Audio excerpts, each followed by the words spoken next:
क्या बात पुण्य आत्मा मित्र क्षत्रिय भक्त की अनित्य मृत्यु भूमि में आया है, भज तू मुझे। वो कह रहे हैं कि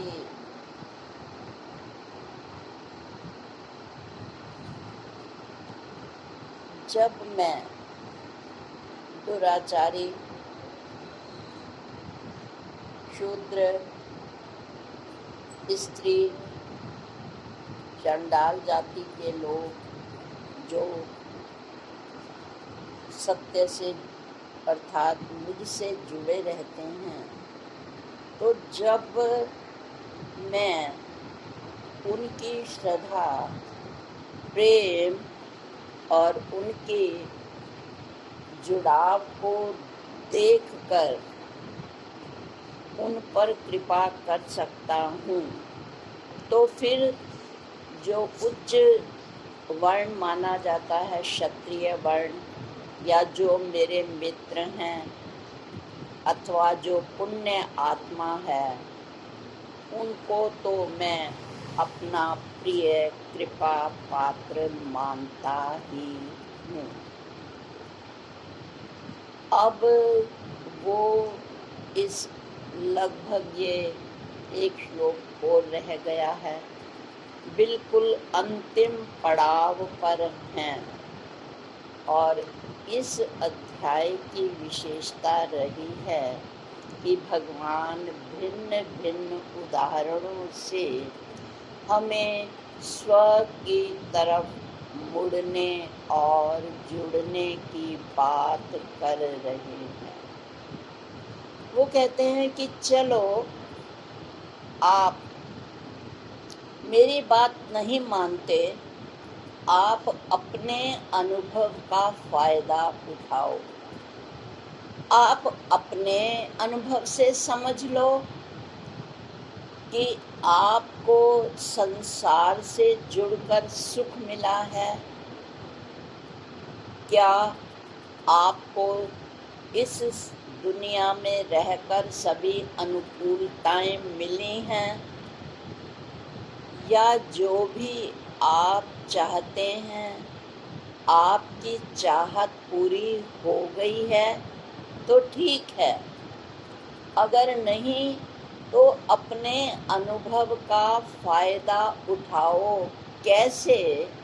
वो कहते हैं कि अरे आप जानते हो, एक बार पुनः कृपा करके वो हमें समझाने की कोशिश कर रहे हैं कि इस संसार के वास्तविक रूप को जान लो। वो क्या कहते हैं? ये संसार अनित्य है। पहला शब्द है संसार, यानी जिसमें सार है ही नहीं। जिसमें सार नहीं है वो आपको तत्व से कैसे जोड़ेगा। दूसरा कहते हैं इसका पर्यायवाची शब्द है जगत। जगत मैंने जो निरंतर गति कर रहा है, जो गतिशील है, वो आपको स्थिरता कैसे दे सकता है। फिर इसको दुनिया भी कहते हैं। अब दुनिया का मतलब है जो दो नींवों पर खड़ी है, सुख दुख लाभ हानि निंदा स्तुति आदि आदि। क्या तुम इन द्वंद्वों से सुखी हो? और फिर वो बता रहे हैं इसको विश्व भी कहते हैं। विश्व का अर्थ है विविधम श्वसनम करोति इति विश्वम, जो तरह तरह की क्रियाएं करता है, जो एक क्षण में कुछ है और अगले क्षण में क्या हो जाए हमें कुछ पता नहीं है। तो इसलिए हम इसको क्षण भंगुर भी कहते हैं कि एक क्षण में एक घटना भंग हो जाती है। क्षण भंगुर का क्या अर्थ है? एक क्षण जो हमारे सामने है वो किसी कारण भंग हो गया और उसके स्थान पर दूसरा क्षण आ गया, जिसके बहुत से उदाहरण हम खासकर अब कलयुग में देख रहे हैं। दुल्हन बैठी हैं, उन्हें मेकअप किया जा रहा है, घबराहट होती है, तरह तरह की चिकित्साएं करने के बाद ही उस कुर्सी पर वो वहीं उसका शरीर शांत हो जाता है। दूल्हा बैठा है गाड़ी पर या घोड़ी पर, अपने ही लोग प्रसन्नता में गोली चला रहे हैं, दुर्भाग्य से वो गोली उसी दूल्हे को लग जाती है। एक क्षण में जो प्रसंग खुशी का था वो भंग हो जाता है और दूसरे क्षण वह दुख में बदल जाता है। इसको कहते हैं क्षण भंगुर। एक क्षण में जो स्थिति भंग हो जाए उसको कहते हैं क्षण भंगुर।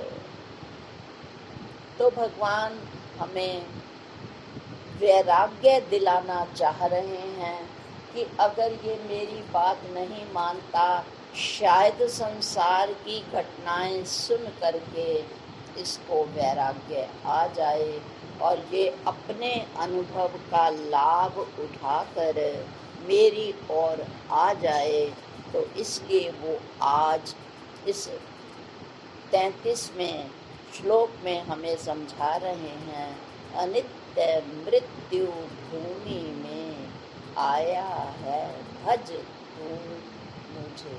अरे ये संसार नित्य रहने वाला नहीं है।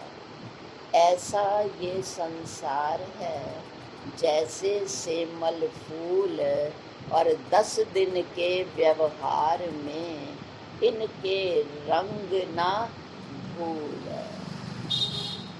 कब सुपरिस्थिति दुखद परिस्थिति में बदल जाए कुछ पता नहीं है।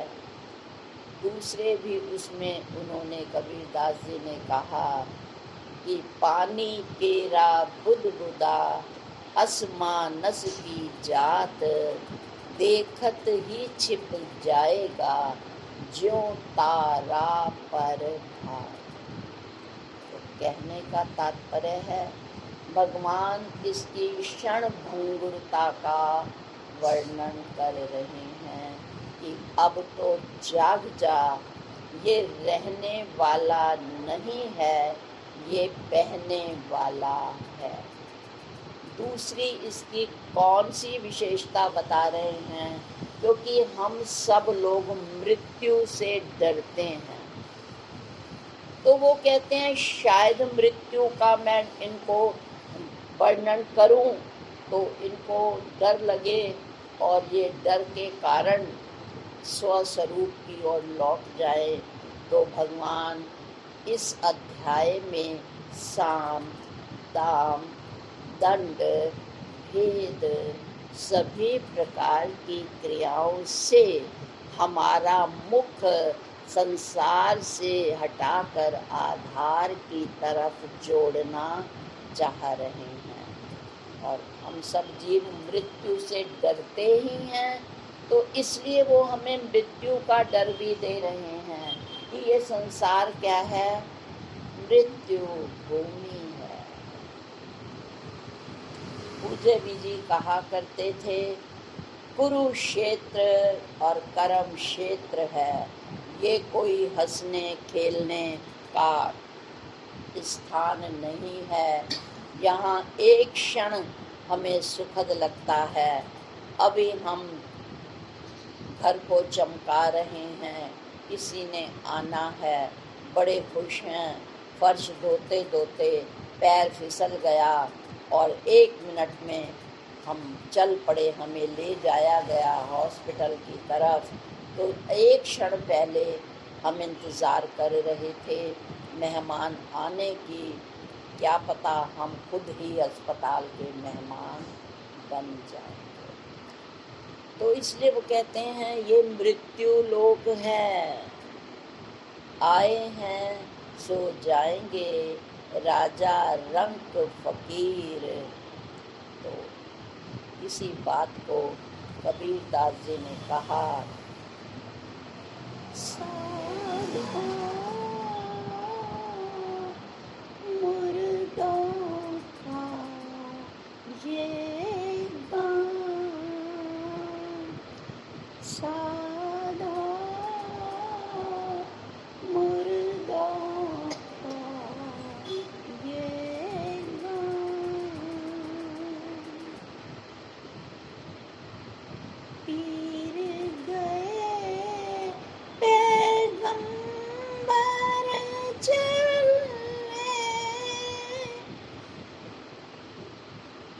पीर गए पैगंबर चले, चले जिंदा योगी,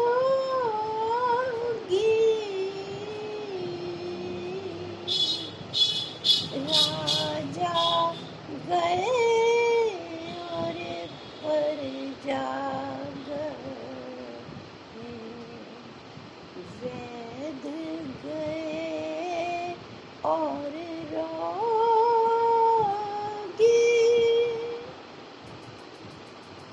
राम का नाम नित ही रहता है, तत्व एक ही होई,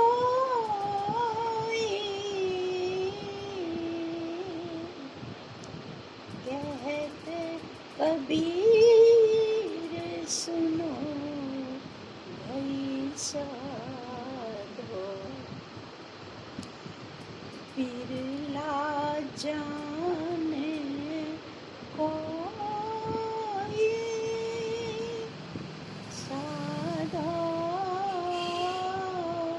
मुर्दों का ये गान। मुर्दा क्या है?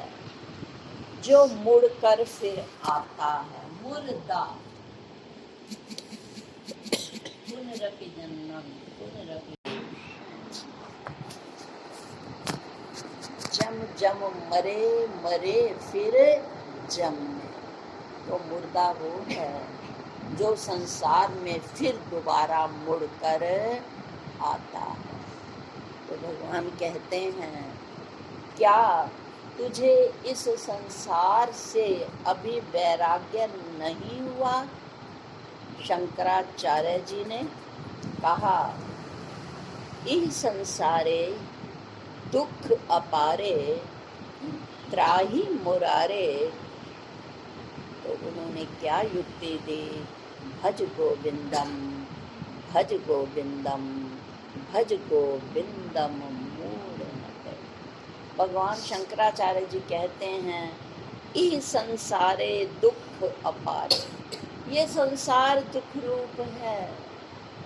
पूज्य विजी महाराज भी कहते थे, ये दुखालय है, सुख की प्रतीति मात्र है, पर ये सुख रूप नहीं है।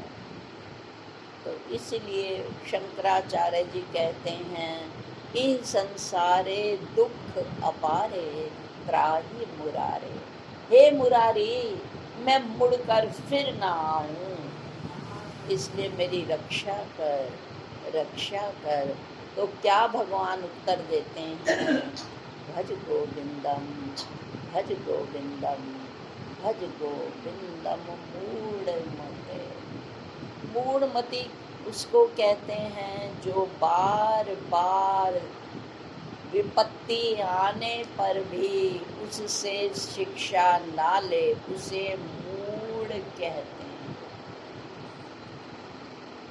तो भगवान हमें इस शब्द से संबोधित कर रहे हैं, अनेक जन्म हम माँ के गर्भ में रहे, प्रार्थना की और नहीं, बस और नहीं, वहाँ प्रार्थना की, बाहर आए।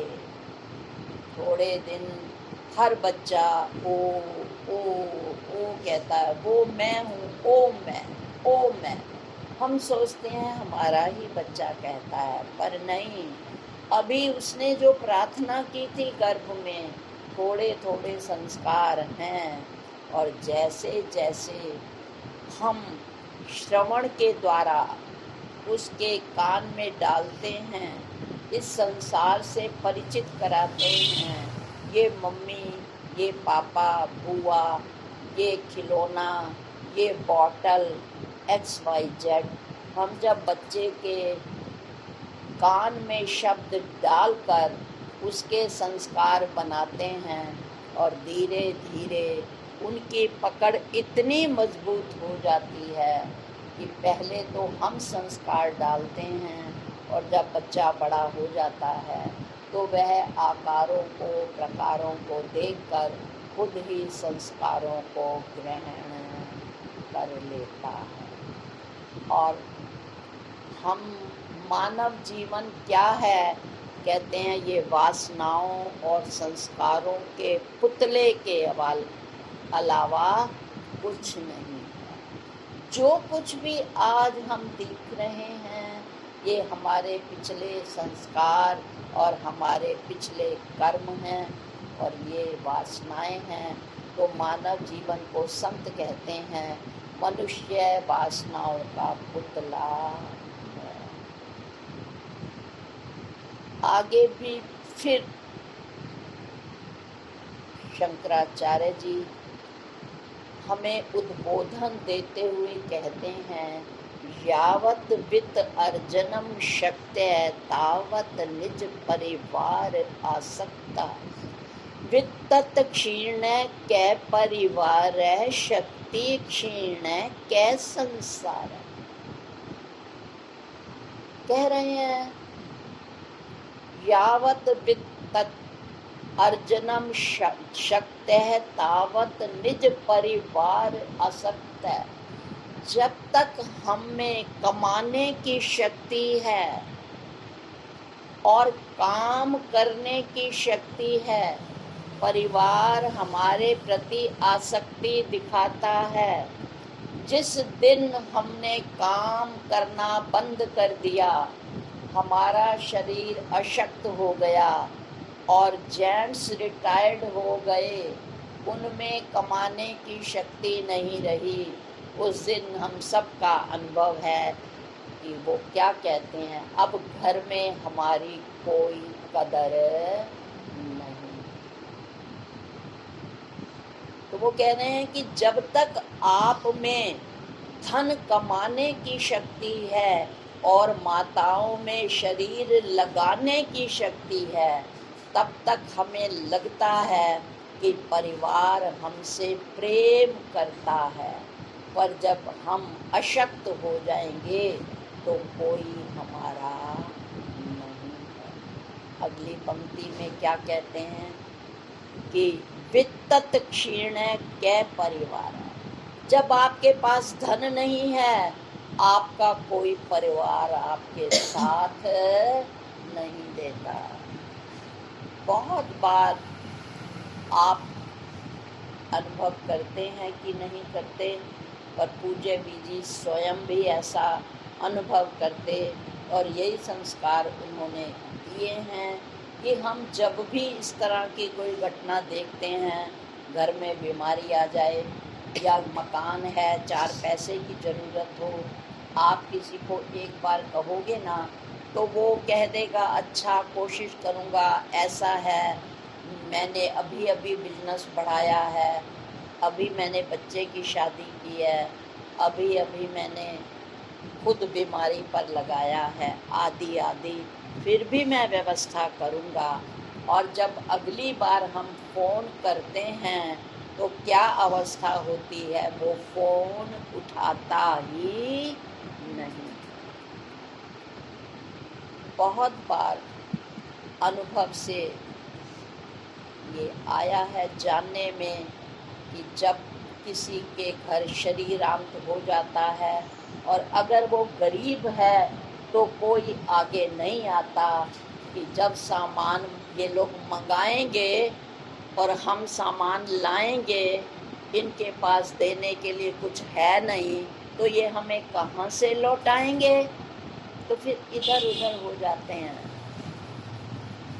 तब आस पड़ोस के लोग कहते हैं भाई आओ, कोई तो आओ, कोई तो साथ लगो, पर परिवार साथ लगने में कोई रुचि नहीं दिखाता, क्योंकि उनको वास्तविक स्थिति का पता है।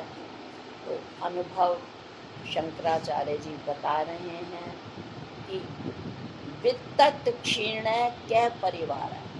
जब आपके पास धन नहीं है तो कोई परिवार संबंधी आपके निकट संबंध नहीं रखते। और शक्ति क्षीण कै संसार। जब अपने शरीर में शक्ति नहीं होती तो मेरे लिए क्या शादियाँ, क्या विवाह, क्या परने, क्या मरने। तो एक शक्तिहीन का संसार क्या होता है, एक चारपाई और उसके चारों तरफ पड़ी हुई दवाइयाँ और ज़रूरत का संसार सामान। ये एक वृद्ध और शक्तिहीन व्यक्ति की हालत होती है, आपने देखी होगी, अनुभव होता है, देख रहे हैं कि आसपास चारों तरफ दवाइयाँ होती हैं। अब ये खाना है, अब ये खाना है, पानी की बोतल होती है, एक्स्ट्रा जो भी सामान है। तो एक वृद्ध और शक्तिहीन व्यक्ति का संसार क्या है, एक पलंग और उसके चारों तरफ पड़ा हुआ जरूरी सामान, बस उसका यही संसार होता है। इसलिए भगवान कह रहे हैं किसी तरह से तो इनके मन में वैराग्य आ जाए। तो जब से इस श्लोक के बारे में विचार किया तो इतने बहुत से श्लोक पढ़े, चले भी सही, पर जितना ये चला और मन को बार बार कहा, इन पंक्तियों को इस मन के सामने रखा, अनित्य मृत्यु भूमि में आया है, भज तू मुझे। ये संसार बहने वाला है और मेरा स्वरूप रहने वाला है। इसमें कोई सार नहीं है और आत्म तत्व सार युक्त है।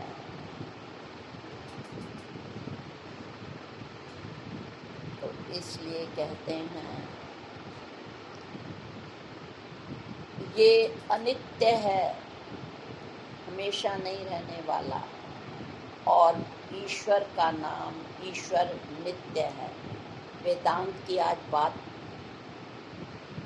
बताने जा रहे हैं गुरुदेव, इस माध्यम से ध्यान से सुनिएगा। सृष्टि में 5 चीजें अनादि हैं, ईश्वर, माया, जीव, अविद्या और ब्रह्म। ये 5 चीजें वेदांत में अनादि कही गई हैं। ईश्वर, माया, जीव और जगत या अविद्या, क्योंकि ये जगत अविद्यात्मक ही है। देखिए, हमारे दादा परदादा थे तब भी ईश्वर था। वो ईश्वर कहते हैं ना कि हमारे दादाजी ईश्वर को बहुत मानते थे। हमारे पिताजी ने इस मंदिर में पंखा लगवाया हमारे पिताजी मंदिर में जाकर बहुत दान देते थे। अरे भैया, ये माया का कुछ ना पूछो, इतनी जबरदस्त है ना, इस माया के चक्कर में तो इंसान खत्म हो जाता है, पर ये माया के चक्कर खत्म नहीं होते। ये हमारा भी अनुभव है, हमारे माता पिता का भी अनुभव है। और ये संसार माया के रूप क्या कहा गया? गो गोचर जेई लगी मन जाई, ते लगी माया जानो भाई। जो कुछ भी दिख रहा है, गो गोचर क्षर सगुण, सगुण मैंने माया, गुण वाली, त्रय गुण वाली माया, त्रिगुणात्मक माया सगुण है।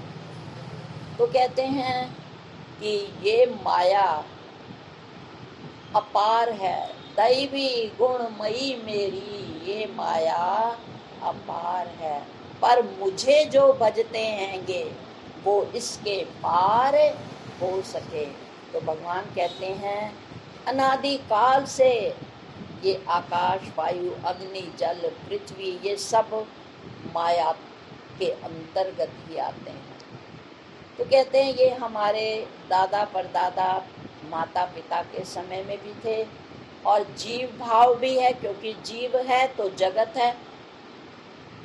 जब जीव ही नहीं है तो जगत नहीं है। मृत के लिए क्या संसार है? अब एक घर का प्राणी मर गया, इतने में समाचार आया कि पोता हो गया है। घबराहट के मारे बहू को हॉस्पिटल ले जाया गया, पोता हो गया है। अब कुछ अंशों में सुखी हैं, कुछ जीव दुखी हैं, पर जो चला गया है मृत, उसके लिए कोई जगत का व्यवहार है? तो जगत का व्यवहार कब तक है? और जगत किसके लिए है? जीव के लिए है, ठीक है। और जन्म जन्म से ये चार चीजें हैं। जीव है तो ईश्वर भी है और जगत भी है। अगर जीव नहीं है तो ईश्वर की कोई जरूरत नहीं है। क्यों? क्योंकि जीव ही मांग करता है, मुझे ये दे दे, मुझे वो दे दे, मुझे ऐसा दे दे, मुझे वैसा दे दे। जब कोई दुख आए तो हे ईश्वर, तू सर्व समर्थ है, कर तुम शक्यम अन्यथा कर तुम शक्यम, तू सब कुछ कर सकता है, तो हे ईश्वर तू मेरे लिए भी कर देना। और यदि जीव ही ना हो और उसकी इच्छाएं ही ना हो तो ईश्वर की कोई जरूरत नहीं है। एक आम मोटी भाषा में आप कहते हो, अगर पेट ना होता तो पसारे भी ना होते, सारे पसारे पेट के हैं, आप कहते हो ना। इसी तरह ये जो इतने मंदिर बन रहे हैं, धार्मिक स्थल, जो तीर्थ स्थान है, किसके लिए? इस जीव के लिए। क्योंकि जब इसको मांग पूरी करनी होती है, अपनी इच्छाएं पूरी करनी होती हैं और अपने दुख को दूर करना होता है, तब ये भगवान को पुकारता है। वरना वो कहते हैं कि गरज ही इंसान को खुदा के दर पर लाती है। गरज ही इंसान को खुदा के दर पर लाती है। बिना गरज के कोई खुदा के दर पर नहीं जाता है। बिल्कुल बात सच्ची है। परंतु जब कहते हैं कि ये अनेकता कब तक है? जब तक हमने एक रूप ब्रह्म तत्व को नहीं जाना।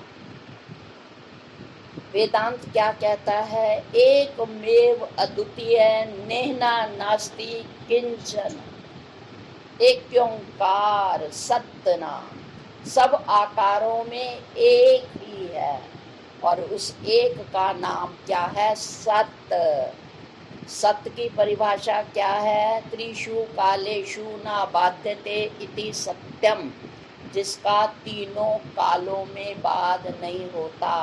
आद सच, जुगाद सच, है भी सच, नानक होसी भी सच।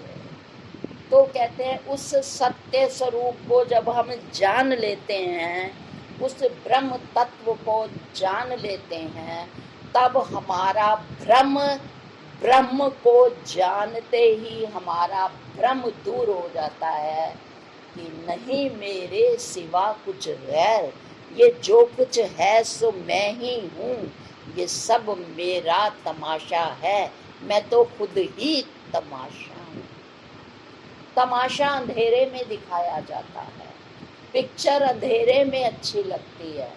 पहले समय में जब लोग दरवाज़ा देर से आते थे, दरवाज़ा खोलते थे तो अंदर बैठे शोर मचाते थे, जल्दी दरवाज़ा बंद करो, क्योंकि जो तमाशा है, पिक्चर है, ये अंधेरे में ही अच्छी लगती है।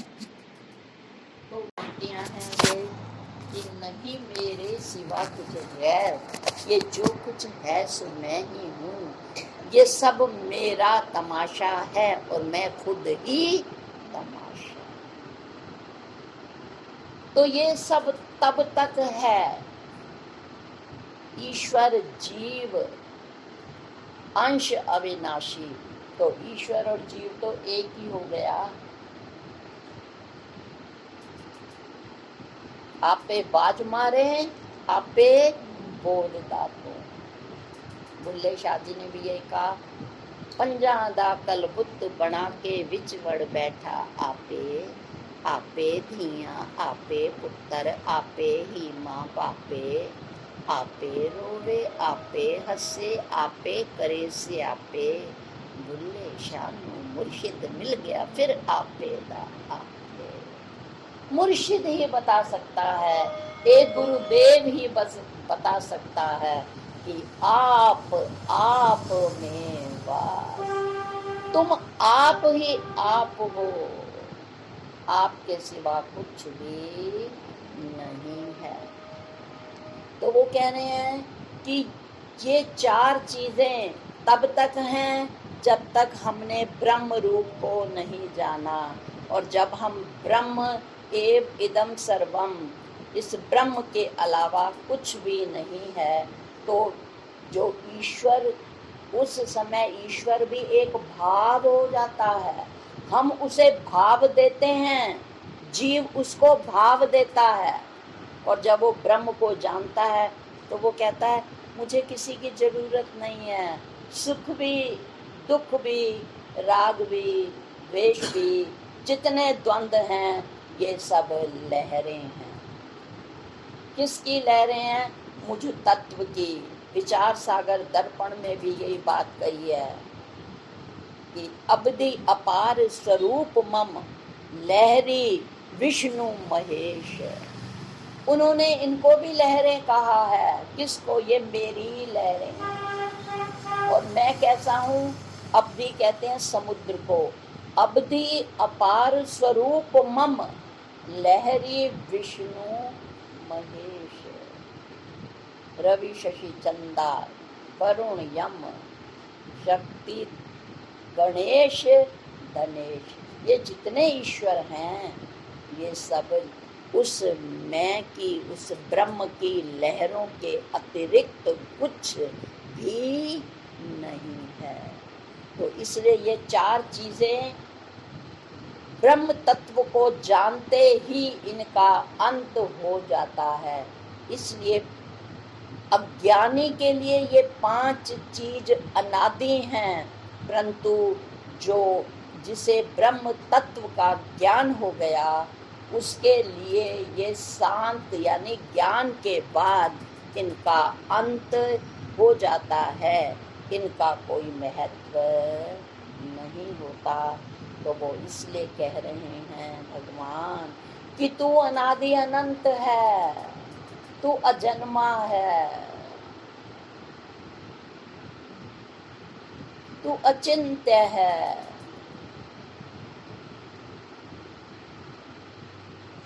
इसलिए क्या करे, ये अनित्य है, अनित्य मृत्यु भूमि में। इस अनित्य से काम ले ले, ये शरीर भी जाने वाला है। नाम देहो ना मैं देही, अष्टावक्र गीता में कहा, ना अहम देहो ना मैं देही, ना जीव ना इज्जतम, मैं कुछ भी नहीं हूँ। तो कहते हैं इस ये अनित्य देह है, इससे अपना काम बना ले भाई। इस नश्वर से उस अनश्वर को पाले, इस जड़ से उस चेतन को जान ले, इस बहने वाले से उस रहने वाले को जान ले, इस दुख रूप से उस सुख रूप को जान ले। मृत्यु लोक में आया है तो मृत्यु लोक का फायदा उठा, क्योंकि ये ही एक ऐसा लोक है जिसमें तू अमृत तत्व को जान सकता है।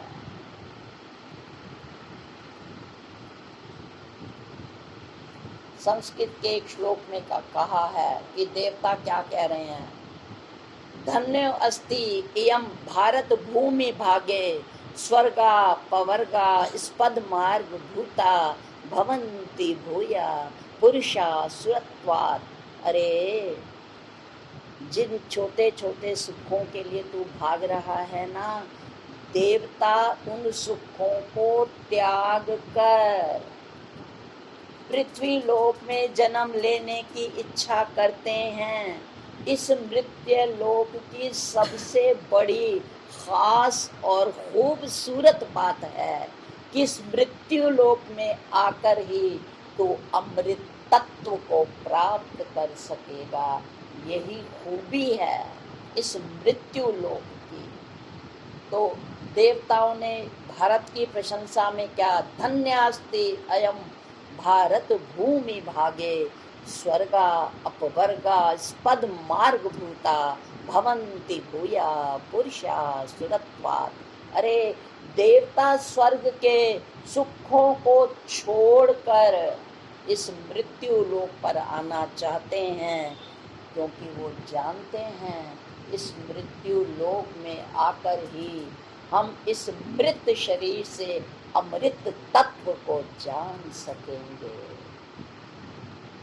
तो भगवान कहते हैं इस अवसर का लाभ उठा लो, और जिन्होंने उठाया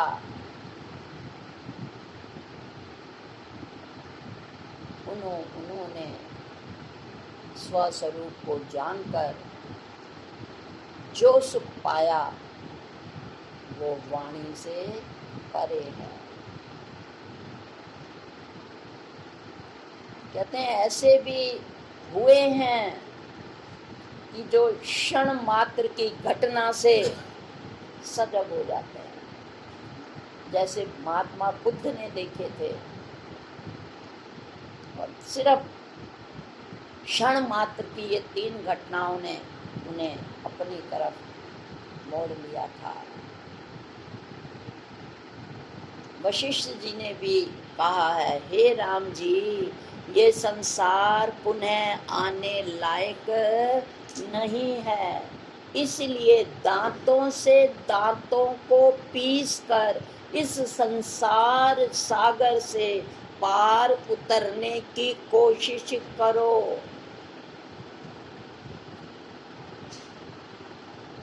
और जो वास्तव में जुड़े होते हैं, क्षण भर की घटना उन्हें अंदर लौटा देती है।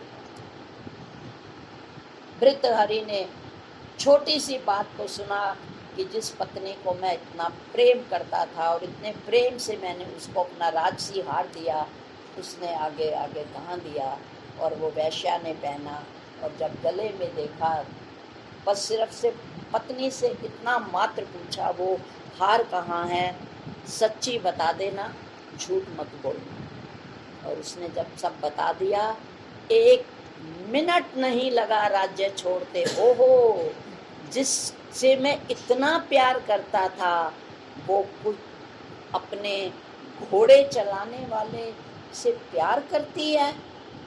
एक राजा जिसके पास सौंदर्य भी है, इतना बड़ा राज्य भी, वो एक घोड़े चलाने वाले से प्यार करती है। वैराग्य शतक अगर कभी आपने पढ़ा हो, क्योंकि हमने बीए संस्कृत में पढ़ा था, तो बहुत वैराग्य के उन्होंने उसमें दोहे कमाल कमाल के लिखे हैं। तो छोड़कर चले गए। तो वो कह रहे हैं भगवान, अंतिम श्लोक है, जिन्हें जागना हो सो जाग जाओ। अमृत अनित्य मृत्यु भूमि में आया है, भज तू मुझे। अरे इस जाने वाले शरीर से कभी ना जाने वाली उस आत्म तत्व को पहचान लो। स्त्री थी, बहुत अध्यात्म से जुड़ी हुई थी। व्यवहारिक सत्ता में पति का देहांत हो गया, पति को ले जा रहे हैं, वो शांत खड़ी हैं, साथ साथ जा रही हैं वो, पर अपने चित्त को आध्यात्मिकता के बल से धारण किए हुए हैं। इतने में क्या घटना घटित होती है कि जब उनको ले जाया जा रहा होता है भूमि की तरफ, रास्ते में किसी पेड़ की छाया में एक संत कुछ शिष्यों के साथ बैठकर अमर तत्व और आत्म तत्व की बात करते हैं। और तुरंत, क्योंकि जो कुछ भरा होगा वो ही खींचेगा, और जब उन्होंने अमर तत्व की बात सुनी, तुरंत वो भूल गई उस घटना को और उस संत के शरण में जाकर बैठ गई और उस आत्म तत्व की बात को सुनने लगी। ये तो कहानी है, हमने स्वयं देखा है, क्योंकि व्यावहारिकता में थे। पूज्य बीजी महाराज ग्रस्त चोले में थे। जब शरीर शांत हुआ पिताजी का, वो शांति से बैठी रही। सुबह का समय था। हमारे जो संबंधी थे वो सत्संग से ही सब जुड़े हुए थे। तो 4 बजे का समय था। उन्होंने कहा कि रात से लेकर अब तक हमने मृत तत्व की बात की है, प्रातः काल का समय है, आइए फिर सुबह हो जाएगी, फिर वही मृत की बात की जाएगी। इतने में आओ हम अमृत तत्व से अपने हृदय को भर लें, जिससे इस घटना का असर ना पड़े। तो चुपचाप उन्होंने, जो भी हमारे थे रिश्तेदार, 5-4 बैठी थी, क्योंकि वो सत्संगी थी, और 1-2 तो लोकल थी, 1-2 बाहर से आई हुई थी। तो चुपचाप उन्होंने 1 घंटा अपना, जो उनका पुस्तक रखी हुई थी, उसे चुपचाप उसको पढ़ा और पढ़कर कहा, हमने अब अपना काम कर लिया, अब जो संसार का व्यवहार होगा वो होता रहेगा। तो अब बिल्कुल अंतिम पड़ाव में है। एक लास्ट श्लोक रह गया है। सच कह रही हूँ, जब से ये 9वां अध्याय शुरू हुआ है, मुझे नहीं पता 4 महीने हो गए हैं या कितना समय हो गया है, कितना जोर लगा रहे हैं। 2 ही जोर लगा सकते हैं, या संत या भगवान, और तीसरा व्यक्ति आपको कभी ना समय देगा यहाँ के लिए ना पैसा देगा, कितना खर्च करोगे, इतने रुपए लग जाएंगे, ये कोई बात थोड़ी है। पर बच्चों की ट्यूशन के लिए तन भी है, धन भी है और मन भी है। लड़के बाहर हॉस्टल में पढ़ रहे हैं, उनके लिए भी धन भी है। कुछ भी होता है, जाओ जरा पता कराओ, पता तो हमें करना चाहिए।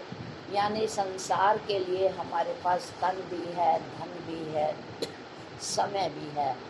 यदि नहीं है तो स्व के लिए, स्व में लौटने के लिए, स्व तत्व की जानकारी के लिए ना हमारे पास समय है, ना शक्ति है, ना वृत्ति है। तो आइए, शायद ये जाते जाते ही हमें जिस तरह कोई तो जब ट्रेन अभी नहीं आती तभी स्टेशन पर आ जाता है, कुछ लोग ट्रेन पर आते ही बैठ जाते हैं, पर कुछ ऐसे भी होते हैं जो चलती चलती ट्रेन को भी कुशलता से पकड़ लेते हैं। आइए, दिल से भगवान का धन्यवाद करते हुए कि कितने 34 श्लोक में वो हमें जुड़ने की प्रेरणा दे। मैं नहीं कह सकती कि आपको आकर्षित इसने किया कि नहीं, एक से एक जुड़ने के श्लोक थे, पर ये जो लाइन है ये दिमाग से रात दिन निकल ही नहीं रही कि अनित्य मृत्यु भूमि में आया है भज।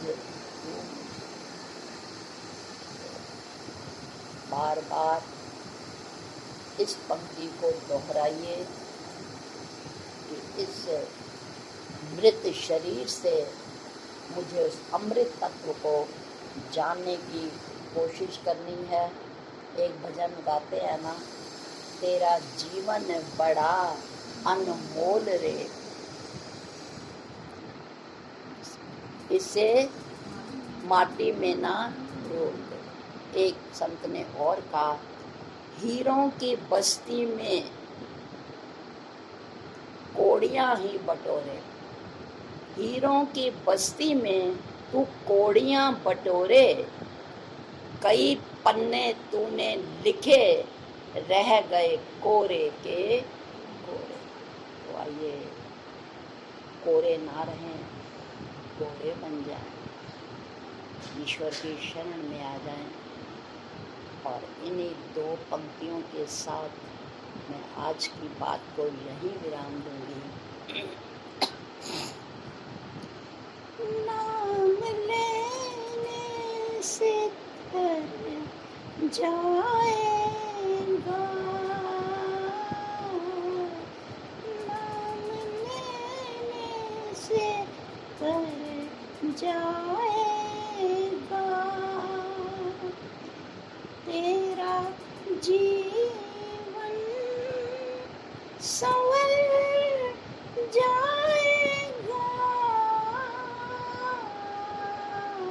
नाम लेने से तर जाएगा,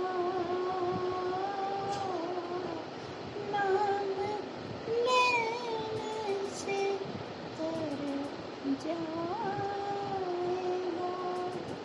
तो इस मरण धर्मा संसार से हम उतरने की कोशिश करें, पार उतरने की कोशिश करें और अपने इस मानव जीवन को सार्थक करें। यही भगवान कृष्ण आज के श्लोक में हमें प्रेरणा देने जा रहे हैं। ओम शांति शांति शांति।